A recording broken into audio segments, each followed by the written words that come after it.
इस खबर के प्रायोजक हैं Manohar Lal jewellers, sector 18, Noida, UP.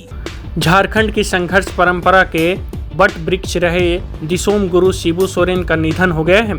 Delhi के गंगाराम अस्पताल में 4 अगस्त 2025 की सुबह को उन्होंने आखिरी सांस ली। झारखंड और देश के लोग सम्मान देते हुए उन्हें दिसोम गुरु कहते थे।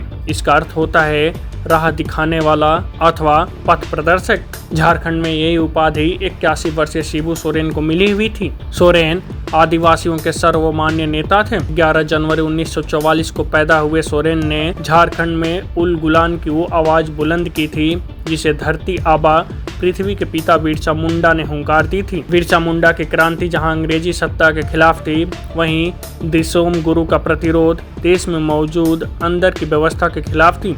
वह व्यवस्था जहां आदिवासी समाज शोषण, महाजनी प्रथा, सूदखोरी प्रथा से जूझ रहा था।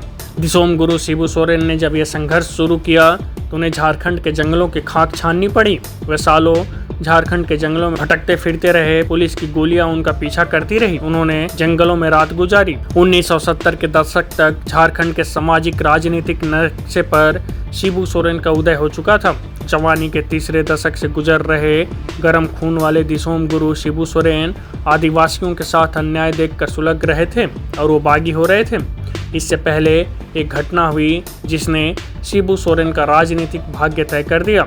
हुआ यूं कि शिबू सोरेन के पिता सोबरन सोरेन पेशे से शिक्षक और व्यवहार से गांधीवादी थे। सजग और सक्रिय सोबरन सोरेन महाजनों की आंखों में खटकते थे। उस समय झारखंड में महाजनों का आतंक था। वे आदिवासियों को कर्ज के जाल में फंसाकर उनसे कई गुना पैसा वसूलते थे। सूद न चुकाने पर कई बार उनकी जमीनें हड़प लेते थे। कर्ज लेकर खेती करने वाले आदिवासियों को उनका हक नहीं मिल पाता था क्योंकि महाजन उनका हिस्सा हड़प जाते थे। सोबरन माझी इसका विरोध करते थे। यही वजह रही कि रामगढ़, जहाँ शिबू सोरेन का जन्म हुआ था, वहाँ के एक महाजन उनको पसंद नहीं करते थे। शिबू सोरेन तब पढ़ाई कर रहे थे। 27 नवंबर 1957 की सुबह शिबू सोरेन को पता चला कि उनके पिता की हत्या कर दी गई। ये घटना शिबू सोरेन की ज़िंदगी में यू टर्न बनकर आई। शिबू सोरेन ने पढ़ाई छोड़ दी। वे इस जुल्म का प्रतिकार करने की सोचने लगे। उन्होंने आदिवासी लड़कों का गुट बनाना शुरू कर दिया। 13 साल बाद 1970 आते ही शिबू ने इस आंदोलन की कमान अपने हाथ में थाम ली। इसी दौरान उन्हें दिसोम गुरु की उपाधि मिली। बाद में शोषण के खिलाफ इस मुहिम से आंदोलनकारी विनोद बिहारी महतो और ए.के. राय भी जुड़ गए। धीरे धीरे उन्हें अपनी राजनीतिक पार्टी की जरूरत महसूस हुई। 4 फरवरी 1972 को शिबू सोरेन और कॉमरेड ए.के. राय विनोद बिहारी महतो के घर में इकट्ठा हुए थे। इस बैठक में तो यह तय किया गया कि झारखंड में बदलाव और राजनीतिक उद्देश्यों की प्राप्ति के लिए झारखंड मुक्ति मोर्चा का गठन किया जाएगा। इस घटना से 1 साल पहले ही बांग्लादेश पाकिस्तान से अलग होकर स्वतंत्र राष्ट्र बन चुका था और इस काम में बांग्लादेश मुक्ति वाहिनी का अहम रोल था।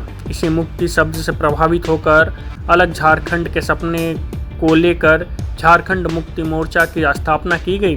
कुछ साल गुजरते ही युवाओं की ताकत आते ही शिबू सोरेन ने घन कटनी से आंदोलन शुरू किया। आदिवासी लड़के महाजनों की खड़ी धान की फसल काट लेते। इस दौरान आदिवासी युवा तीर कमान लेकर उनकी रक्षा करते। यही तीर कमान कालांतर में शिबू सोरेन की राजनीतिक पहचान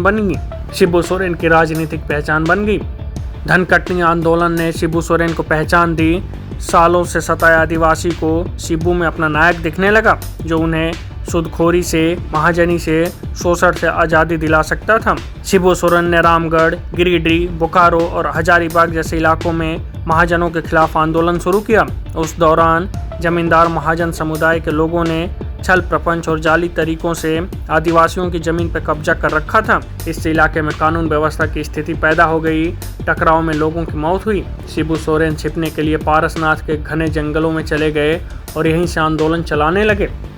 इस आंदोलन के दौरान गुरुजी ने अपने साथी आंदोलनकारियों के लिए एक मर्यादा की एक लकीर खींच दी थी। उन्होंने तय किया कि लड़ाई खेत की है और खेत पर ही होगी। इसलिए इस पूरे आंदोलन में न तो महाजन और कुलीन वर्ग की महिलाओं के साथ कभी बदसलूकी की गई, नहीं खेत छोड़कर उनके किसी और संपत्ति को नुकसान पहुंचाया गया। 25 जून 1975 को इंदिरा गांधी ने देश में आपातकाल की घोषणा कर दी। सरकारी अमले के पास असीमित शक्ति आ गई। इंदिरा ने उनकी गिरफ्तारी का आदेश दिया, लेकिन शिबू सोरेन तो फरार थे। तब केवी सक्सेना धनबाद के डिप्टी कलेक्टर थे। वो शिबू सोरेन को समझते थे। उन्होंने शिबू सोरेन को कानून की गंभीरता और सियासी दांव पेच समझाया और उन्हें सरेंडर के लिए राजी किया। Bureau report, news first.